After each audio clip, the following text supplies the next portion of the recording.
நீங்கள் பார்த்துக் கொண்டிருப்பது நியூஸ் 21 செய்திகள். தமிழ்நாடு செய்திகளை உடனுக்குடன் தெரிந்து கொள்ள நியூஸ் 21 செய்திகளை பாருங்கள். உண்மை, உழைப்பு, உயர்வு.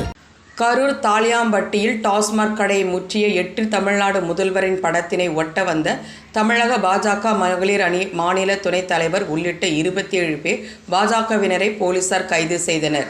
தமிழகம் முழுவதும் டாஸ்மார்க்கில் 1000 கோடிக்கு மேல் ஊழல் நடைபெற்றுள்ளதாக கூறி தமிழக பாஜகவினர் டாஸ்மாக் கடைகளில் தமிழ்நாடு முதல்வரின் படத்தினை ஒட்டி போராட்டத்தில் ஈடுபட்டு வருகின்றனர்.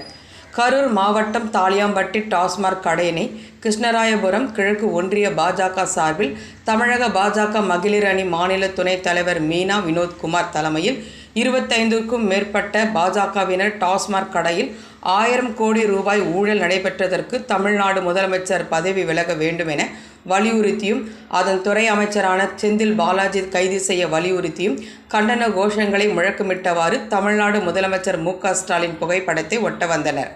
அவர்களை லாலாப்பேட்டை காவல்துறையினர் டாஸ்மாக் கடை முன்பு தடுத்து நிறுத்தி கைது செய்தனர். நியூஸ் 21 தமிழ்நாடு செய்திகளுக்காக கரூர் மாவட்ட செய்தியாளர் சதீஷ்.